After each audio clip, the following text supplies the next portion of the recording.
Thanks for tuning in to the Drive On podcast, where we talk about issues affecting veterans after they get out of the military. Before we get started, I'd like to ask a favor. If you haven't done so already, please rate and review the show on Apple Podcasts. If you've already done that, thank you. These ratings help the show get discovered so it can reach a wider audience. And while you're there, click the subscribe button so that you get notified of new episodes as soon as they come out. If you don't use Apple Podcasts, you can visit driveonpodcast.com/subscribe to find other ways of subscribing, including our email list. I'm your host, Scott DeLuzio, and now, let's get on with the show. Hey, everyone. Today, my guest is John Havlik, who is the CEO of JRH Consulting, who offers individual and team consulting on building and leading high-performance teams. He retired from the Navy in 2014 after over 31 years of distinguished military service, 29 of those years in the Naval Special Warfare SEAL community. So welcome to the show, John. It's really a pleasure to have you. Why don't you tell us a little bit more about yourself and your background? All right, Scott, thanks for having me on. Good afternoon to everybody, morning, whoever we're talking to. Appreciate the opportunity to be on here today. That's not much more past that intro that you said. I was an Army brat. Grew up, I was born in Germany. My dad was stationed over there and settled in Maryland for his final assignment before he retired. And then he went to work in DC for 20 years. So we settled in that area. And I grew up an Army base, Fort Meade, Maryland, right nearby. So I had big Army background. And when the service selection came up, I decided to go Navy. So I know nothing against the Army. I love, good guys, but I want to try something different. I went to school. I went to college, West Virginia, swimming scholarship, did pretty well there. Graduated, started coaching. Actually, one of my first opportunities was to be a coach at the Naval Academy, assistant swimming coach at the Naval Academy. So I had no intention of ever going in the military to make it a career. But I thought I was going to be a coach, but this came up and I took advantage of it. But the catch was I had to join the Navy. And so nine of us, 9 different sports. We had to go to boot camp and, not get in trouble and graduate and get assignments. So we eventually all made it to the Naval Academy and coached in our different respective sports. And so when I was there, about 9 months after I'd been there, I was on the pool deck with the head coach, and this handsome, good-looking guy comes walking down the deck, and he introduces himself, and he seemed like a really nice guy. And I was asking the head coach, what does this guy do? And he goes, oh, he just checked in. He's working upstairs in the front office. And I said, what's he doing in the Navy? And he goes, oh, he's a Navy SEAL. And I was like, what's a Navy SEAL? And my coach had to explain it to me. So I had no clue what a Navy SEAL was. So I said, hey, this is pretty interesting, and I got to, he became a good friend of mine, and we worked out together. And then the coaching thing started. I didn't see that being my long-term goal. So I decided to give the SEALs a try and get my commission first through Officer Candidate School with a guarantee to go to SEAL training afterwards. And so the academy everybody at the academy was all on board with it and did everything to sponsor me and help me to go through the paperwork, and the layers of bureaucracy you have to get to go through it. But it all worked out. And so I left the academy, got my commission, and then went to SEAL training. Somehow made it through. And I ended up doing 29 years of it, and loved every minute. Good times and bad times, but enjoyed it. I worked with some great people and did some fun stuff. So it was well worth it. And then I retired and just transitioned. And so my transition's been hot and cold. I didn't really want to do a government job. I didn't want to do a contractor job, and I wanted to do something different. And so I kind of got into the public speaking aspect, and a good friend of mine from West Virginia has his own consulting firm. So he would bring me in every now and then, and I talk to seminars and presentations he had, and seemed like a pretty, I did that. I guess being retired, I can work when I want. So I did that, and that's a nice thing. Yeah, it's kind of nice, and I kept myself busy, So public speaking is, I was never very good at it. I've gotten a little bit better, but it's super difficult, right. But it's a challenge, So I enjoy it. I do it when I can, and I did it for a couple of years, and then my buddy asked me if I wanted to co-author a book, and I said, sure, absolutely. So we did that. It took about a year to write the book, and then the whole release aspect and everything was just been very cool about that. And never thought I'd be an author. And so, my friends are asking me, what are you going to do next? And so I was like, that's great questions. Somebody mentioned going back to school, and I said, well, I got the GI Bill. I need to use this thing. So I decided to enroll in a doctoral program, and I'm going for my Doctor of Education at the University of Pennsylvania. And it's not been easy, but it's very challenging, very rewarding, and very cool at the same time. But they do not make it easy for you. So I'm about a third of the way through that right now, and finishing up the academic side of the house, and then I'll go into my dissertation phase of it. But a lot of what I do in the program, I reference all my military experience and try to share it with the class. So that's hopefully that brings you up to where I'm at. Yeah. And you mentioned how it's not necessarily an easy thing to do going through this doctoral program, but nor should it be, really, because otherwise everyone would be doing it, right? No, I know Penn doesn't make it easy, but yeah, but I mean, it's really the same thing as SEAL training. You don't want every sailor out there to be a SEAL, because they're not all cut out to be a SEAL. That's what part of the selection and the training is all about, is to just get the top notch people, right? Yeah, I'm very, very appreciative of the Penn bringing me in and allowing me to be part of the program. Luckily, I'm not the oldest student in the class. My class does look at me like, what are you doing?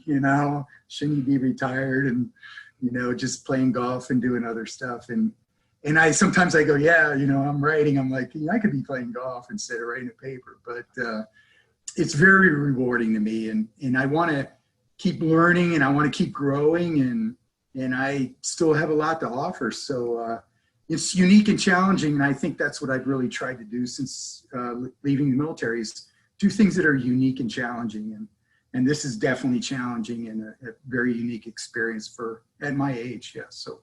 Yeah, that's great. And actually, one of the reasons why I wanted to have you on as a guest, the first of the reasons anyways, is we briefly chatted last week and before we started recording today, that some of the research that you've been doing in your doctoral program was on the deployment stressors and performance burnout prevention.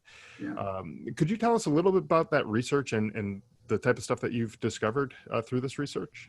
Yeah, we had to do our literature review. So I was very intrigued on a presentation one of our professors gave. She did her dissertation on stress and burnout in chief medical officers. And so the idea of stress and burnout just kind of knocked me over, because you can apply it to the military side of the house very easily.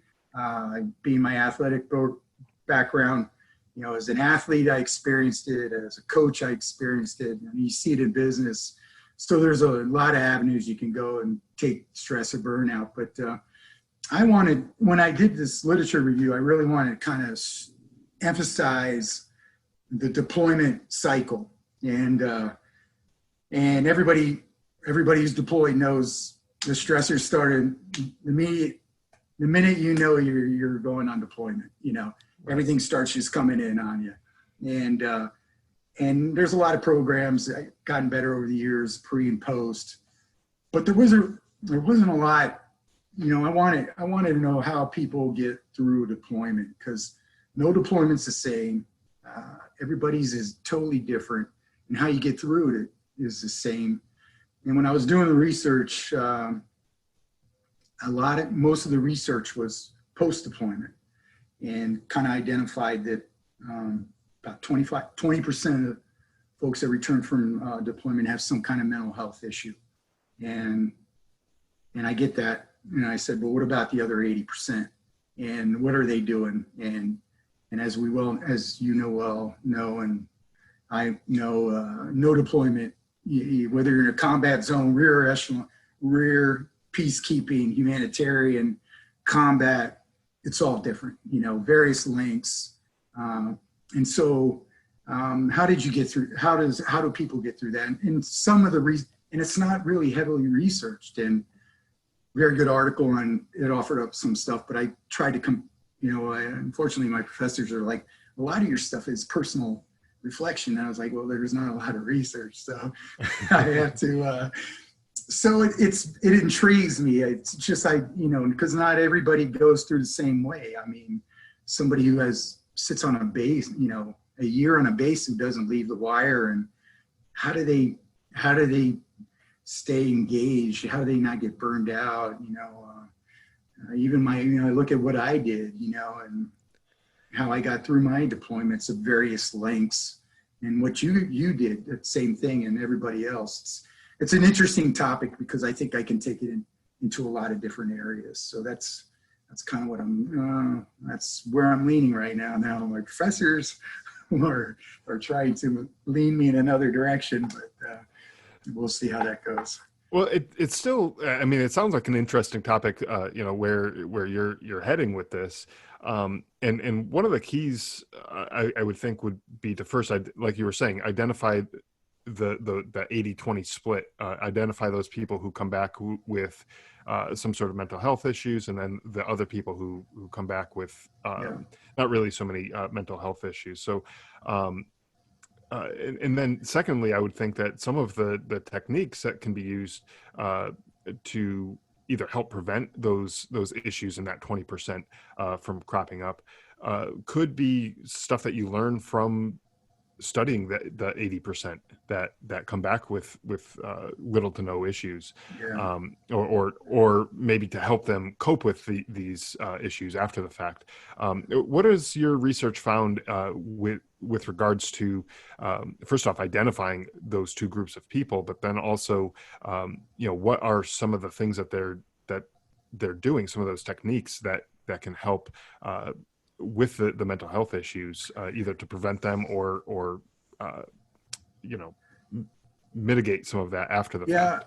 I think the big, one of it's not earth shattering to me, but it kind of made sense, is when I was reading one article that says the common theme, whether it's pre-deployment, deployment, post-deployment, is folks are just reluctant to ask for help, and because they don't want it could negatively affect them in their career.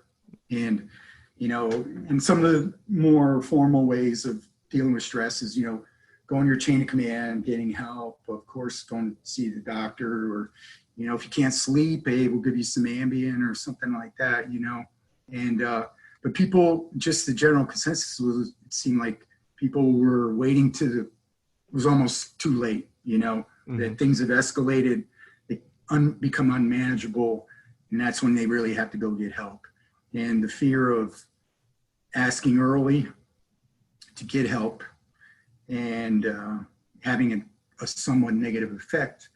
And I think the big thing is, you don't want, at least for me, I never wanted anybody to say I didn't carry my load, and I never wanted to be sent home from deployment early. And I think those are some common themes that you would get from, if we interviewed folks, is I got to work, I can work through this, Right. And so some of the, so that was kind of one of the problems that kind of I got identified post-deployment, was because they waited too late, and it became unmanageable. I think some of the things that I found the non-formal side of the house, or non-traditional, to me was, you know, I always heard was, you know, get in your battle rhythm as soon as possible. You know, find out your routine. You know, find your place in your niche in the command. You know, what are your do outs? When are your meetings? What do you got to do? What are your responsibilities? Get into that as soon as possible, because once you find that, then you can. When can I go work out? When can I go to the DFAC and eat? When can I go to the exchange? Or, you know, when can I sleep? You know, all that other stuff, you know. So that was one of the big things that you would hear is, you know, just finding your place and getting your battle rhythm going as soon as possible really helps you kind of set the tone for your deployment. But it also, you can get burned out doing the same thing over and over again. So everybody has a different time, and maybe I need to alter my battle rhythm. Or, you know, for me, it took me half a deployment to figure out when should I work out before I went on shift or after I went on shift. And after it took me half a deployment to figure that out. So, but it kind of broke things up. And I think some of the other things are, you know, a sense of unity, working with your peers, especially, you know, I did a lot of Army. I worked with a lot of Army, and I was often the lone Navy guy in the organization, and it was you just looking for another Navy person to talk to, a sense of they call a sense of belonging, or, you know, a sense of having a peer nearby where you can go just talk Navy, or, you know, hey, you got a different uniform, can help you out too.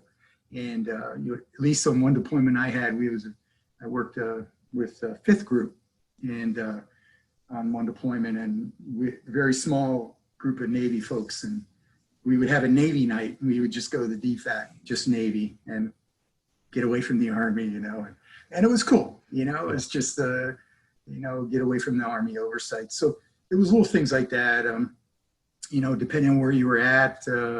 The exchanges, the MWR facilities, working out is huge. You know, fitness is, you know, big factor in how folks stay engaged and take care of themselves. You know, 2 areas I didn't even go to, didn't even want to apply because there's a lot of conflicting research out there, was alcohol and tobacco. And I never been a smoker, but I know a lot of folks started smoking more. And I've been on deployments where alcohol was not allowed, and I've been on deployments where alcohol was allowed. And you know, it's a fine line of when it's available, whether you abuse it or not. I mean, and then when, of course, you know, in Iraq and over in Afghanistan, you can't drink, you know. Right. So I didn't even go there because there was a lot of research on that, and maybe it's something I'd look into further. But it's just all these little things, you know. Seeing the chaplain was a great opportunity. Just, at least for me, the 5th Group chaplain was a good guy. He liked to work out, and he'd always come up and give me a hard time, and I'd give him a hard time. But he was a good guy, you know. Right. And he was Ranger qualified and real gung-ho guy. So, you know, if you competed with him in the weight room, he liked you, you know, and you could talk about him. And it was kind of a way of just kind of, you know, decompressing a little bit. And he always asked how I was doing, because I was a deputy commander, and he was like, "You okay, sir? You know, the Army taking care of you." "Yeah, I got it, you know. So right. It was good. But the little things like that, I think, are just real important. And some of the things that I found got folks through their deployment. Yeah. So it seems like the fitness and camaraderie and that sense of belonging and togetherness, it seems like those are some things that can really help people, you know, getting through the deployment. And I know you were saying how, you know, a lot of times people don't want to be that person who gets sent home from a deployment or whatever. I know we were talking before we started recording here, my own personal experience, with my brother passing away while we were on deployment. He was killed in action, and I was sent home the day after he was killed. I was actually on the same same flight out of Afghanistan that he was, him and the other soldier who was killed that day. Um, we all flew out together, and I knew, like, I knew what you were saying. Like, I didn't want to leave. I had my guys there. I had my people that I was in charge of, and I didn't want to leave them alone. I didn't want to leave them like stranded without me being there, because God forbid something had happened to them. I don't know that I would have forgiven myself for not being there to help them. But at the same time, I also knew that my head was just not in the right place. I had to keep myself together for the last little bit that we were on this mission, as we were engaged in a firefight as well, shortly after I found out about my brother, and I had to sort of dump my personal issues aside for a little bit to go back and take care of my guys and make sure that they had what they needed and that they were positioned in the right place, so that God forbid we didn't end up sending anyone else home in a flag drape box or whatever, Right. So, but I knew after getting home that I just wasn't going to be very helpful over there. I knew my head was just not in the right place, and I think there's something to be said for the people who want to tough it out and go back and be with their guys and not leave their unit. But there's also something to be said for looking in on yourself and recognizing that whether or not you're going to be able to be effective in your job, and taking the help when it comes. And I had the opportunity to stay home afterwards, and I think I chose correctly by not going back, because I don't know that I would have been in the right state of mind to be able to continue with the job that we had over there. Absolutely.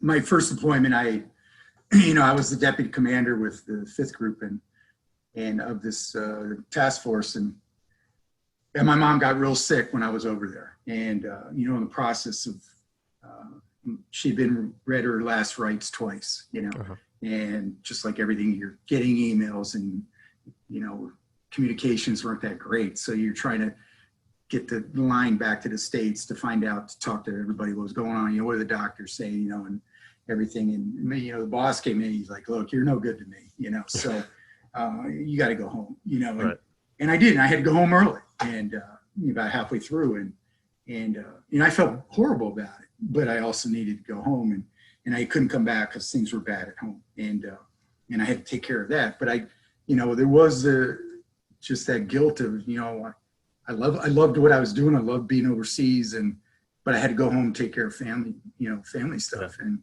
and for my mom had some quality time with her, and she passed away a few months later.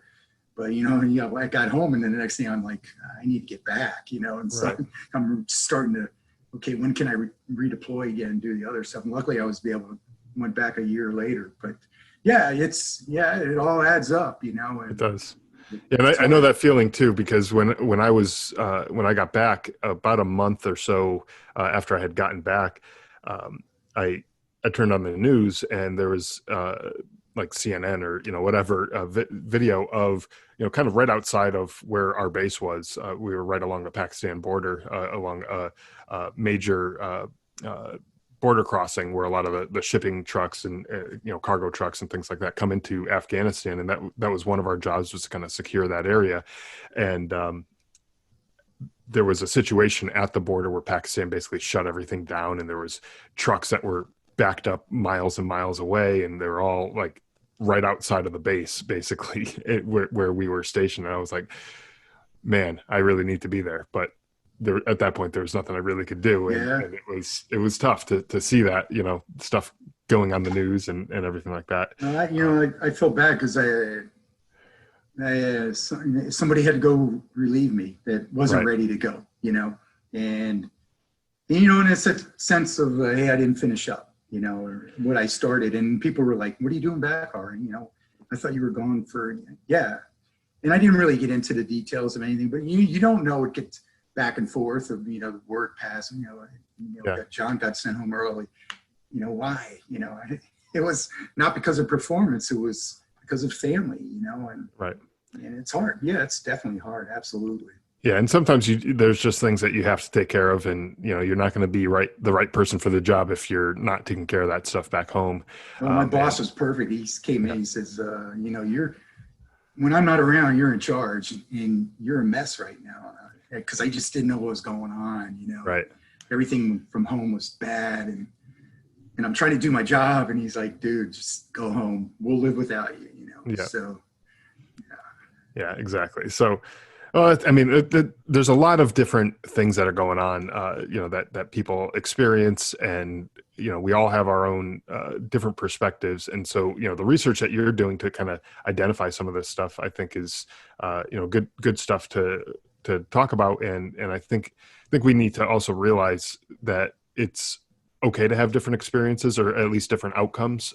Even if you have two people who are in the same situations and they were exposed to the same, maybe combat or deployment or whatever, they both could come out on the other end with two completely different experiences. yeah. Where one could have some mental health issues and the other one doesn't. So it doesn't make you any weaker or stronger depending on which side of that coin you fall on.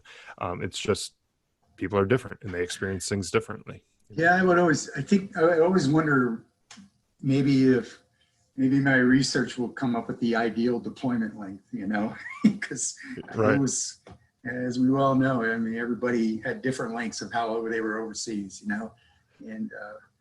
so maybe there's a way of, hey, this is perfect. This is the right time, and doing other stuff. So I don't know. We'll see. Yeah. Yeah. And, hopefully, hopefully something like that does come up. I don't know if length of time is necessarily the right metric to use for that. Maybe it is. I don't know. I haven't done the research like you have into all of this stuff, but I would imagine someone who experienced some traumatic event on day one could be just as likely to come home with some mental health issues as someone who didn't experience a traumatic event until day 110 or something like that, Yeah, so they did, some of the research I looked at. I mean, it didn't have to be a traumatic event, it just could right. be day to day, problems back home, and you're 10,000 miles away and you can't do anything about it. And, the same stuff adds up. And then even if you're in a non-combat role, you get thrown into a traumatic event or something like that. I mean, I tell everybody, it's like, I go back to my hooch, and I live 50 yards from the wire, and they were mortaring everywhere. It was indiscriminate. They didn't care. So, I mean, I could go to bed even though I wasn't really in a combat environment. And in fact, I was stationed in Balad, and there was an indoor pool I used to go swim at. And in 3 weeks after I redeployed, my NCO that I worked with said, hey, they mortared the pool. About the time you used to swim at, just through a random round, went through the lifeguard's office, so, it all adds up. I mean, combat definitely intensifies it, but just the day-to-day aspect of being overseas and, privacy. I don't know how you did, but I was thrown in a hooch. I didn't know the person, you sharing time, different work schedules. I mean, nothing was perfect, and nothing added up. So it's just a lot of things you sacrifice overseas. So, it's part of being on deployment.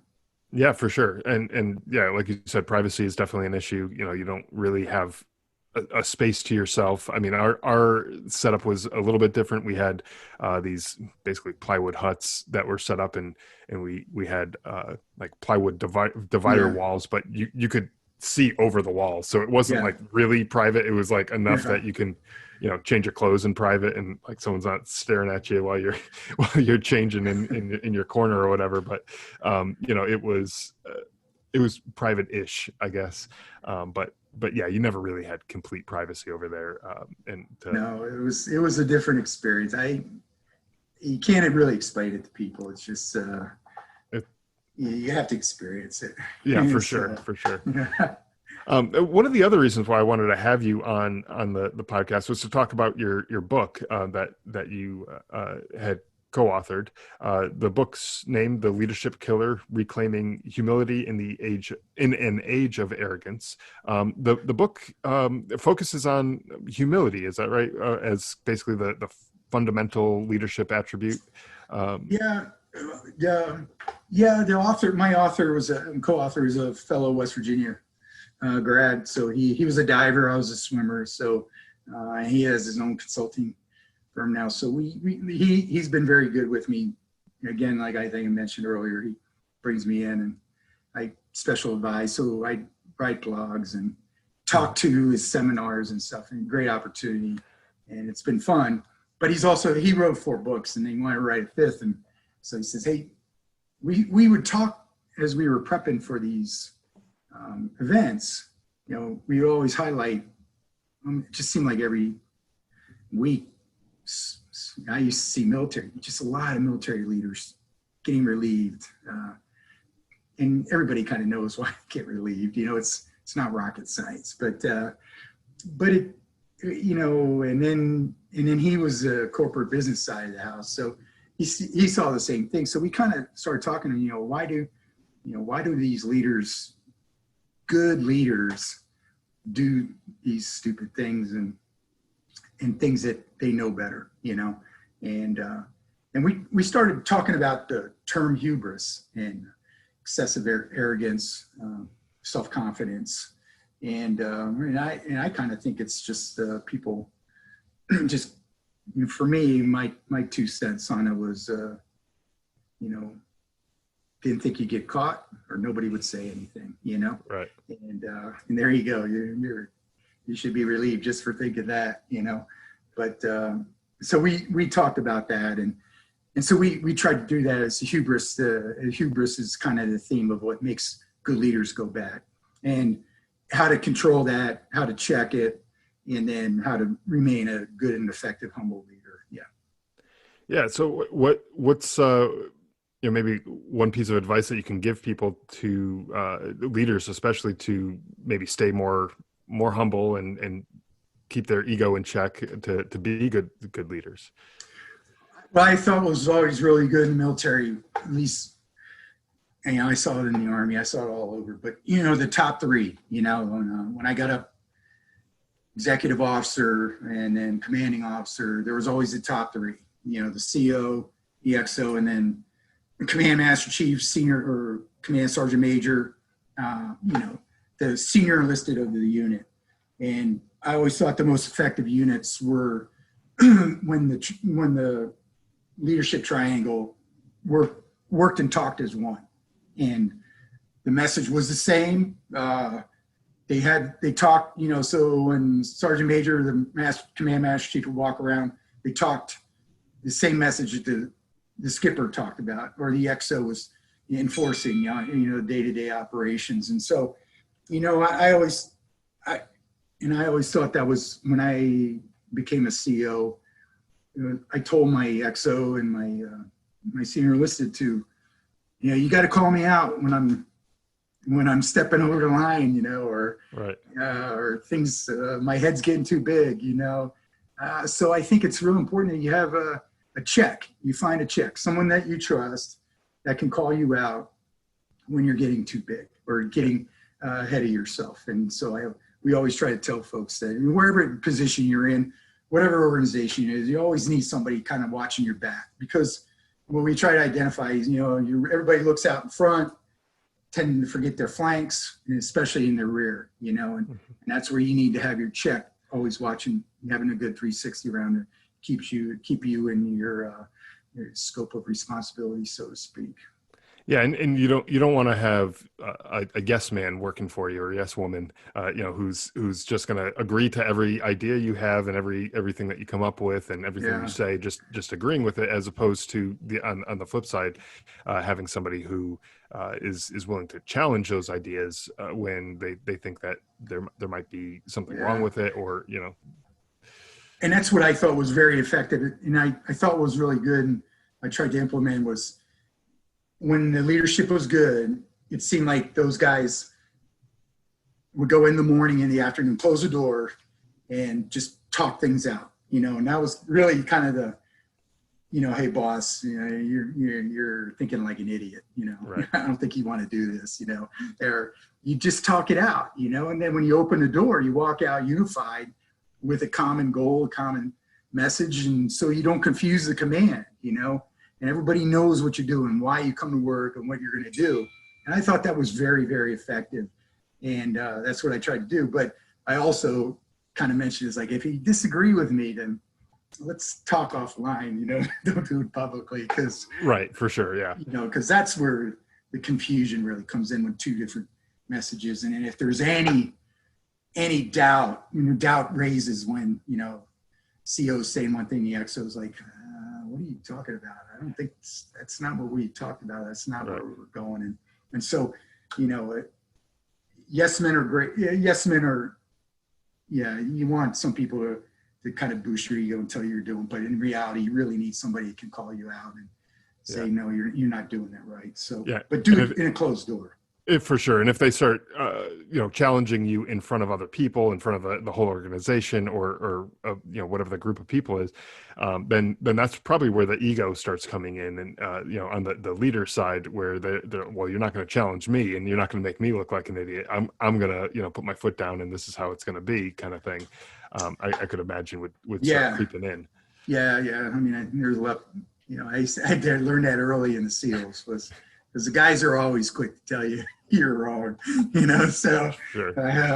You had to come to an understanding, I don't know, I'm sure it was the same in the Army. I got in a platoon and the guys, I walked into the platoon space and I did everything wrong, and I was like, well, you do better, go get a commission and here's the paperwork, you do what you got to do. But I think in reality, I mean, I think what I found with the guys, they appreciated when you asked them their input, their 2 cents on something, because they're all working towards a common goal.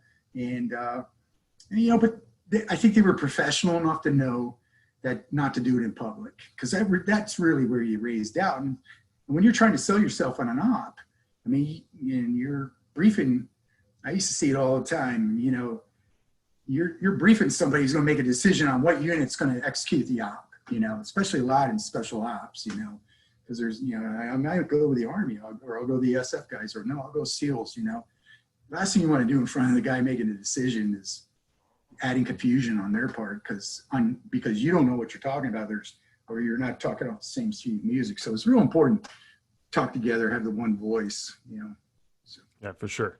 Yeah. So sounds like a great book with a lot of information in terms of how good leaders go bad and what you can do to kind of correct the course there. So I'll have a link to that in the show notes so people can check that out if they're interested.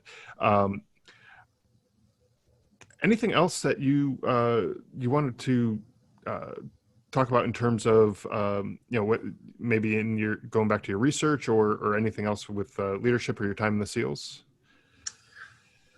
If somebody's got a good topic for a dissertation, I sure would appreciate it. I'm trying to figure that out right now. No, I think I love my military time.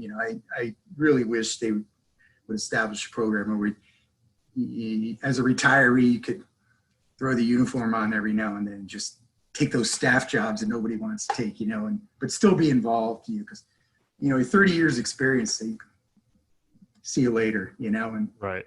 Well, yeah, there's a lot to do, but no, I do. I miss the guys. I think that's the biggest part. I miss the guys the most, and kind of the locker room environment atmosphere is kind of good. But it was time to move on. I enjoyed every minute of it. School's been as good in the challenge. The SEAL aspect, I think the big thing we try to tell everybody, Bill and I, is find yourself a mentor, find a good check.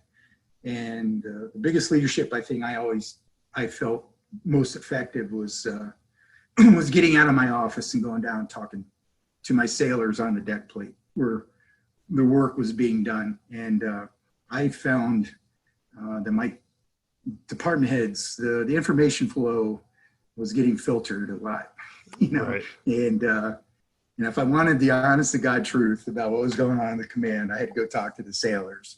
And when I was one of my first XO jobs, I started hearing things about leadership at his command doesn't know what's going on. And I was like, I used to say that when I was a JO, and now they're saying I'm leadership. So what don't I know?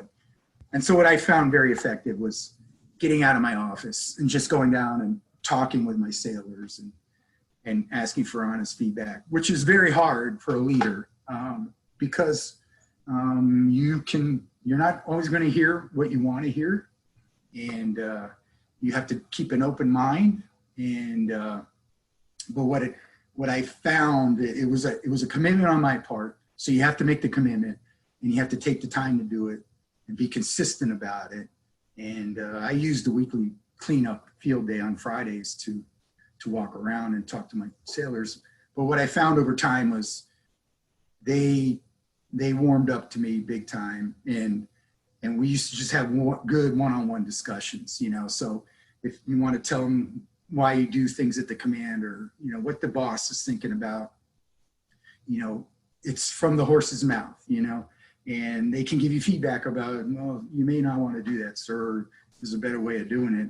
And what's great about it is I got feedback, and then I go right up and talk to the old man about it, and he appreciated it. He loved it, because, we were getting good, honest feedback from the sailors. So I always try to say the best thing I ever did as a leader was to get out of my office and just go down and try to talk to my troops or sailors, even when I was deployed. The only way I ever got to know anybody, she's the one Navy guy, I had a big Army staff, was I'd have to go knock on doors, and I had to learn Army, and and I can tell you the Army doesn't give you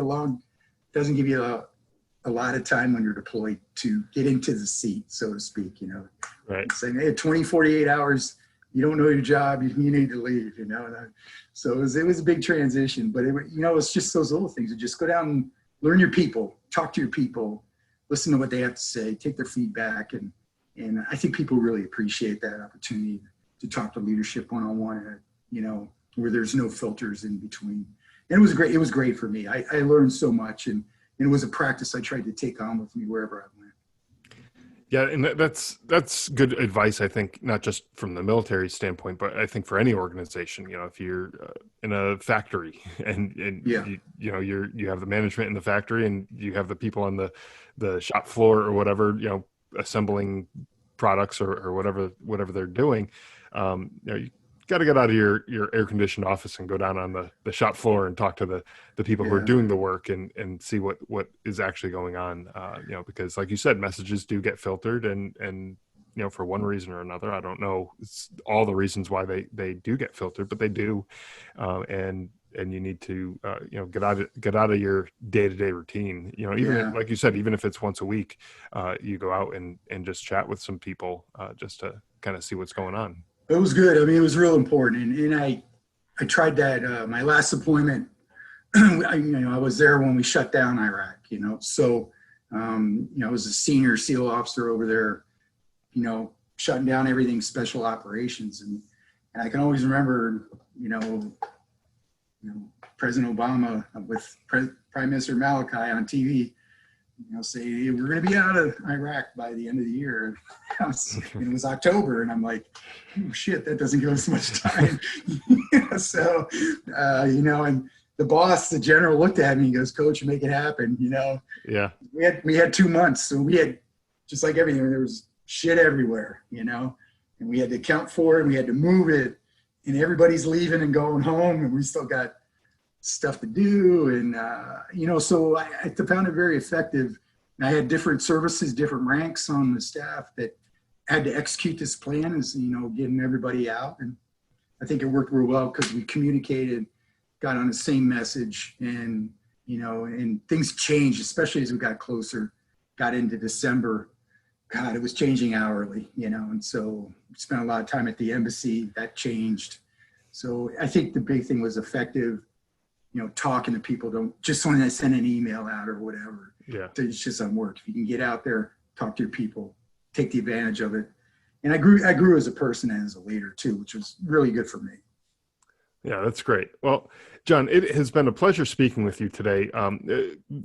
Before we wrap up, where can people go to maybe get in touch with you in terms of your consulting, find out more about what you do there, and where to find your book? You can go to coachhavlick.com. That site is about ready to go back up again. We've been redesigning it and stuff. So should be up by the end of the week. And there's ways contacting me there. And if you want to get a hold of me, the book, leadershipkiller.com, you can get a background on that. You can order the book online. It's on Audible too.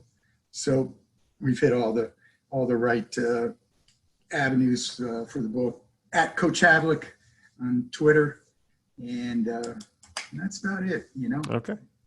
And like I said, anybody got a good dissertation topic, they send it to you, and Scott, you send it to me. I appreciate it. Yeah, absolutely. I will forward any of those topics over to you. So thank you again for joining us. I really enjoyed the conversation, and I think you had a lot of good information, from your research and also from your, the book and also your experience as a SEAL. And thank you for joining us. Thanks, Scott. I appreciate it. Thanks for listening to the Drive On Podcast. If you want to check out more episodes or learn more about the show, you can visit our website, driveonpodcast.com, or on Facebook, Twitter, and Instagram at Drive On Podcast.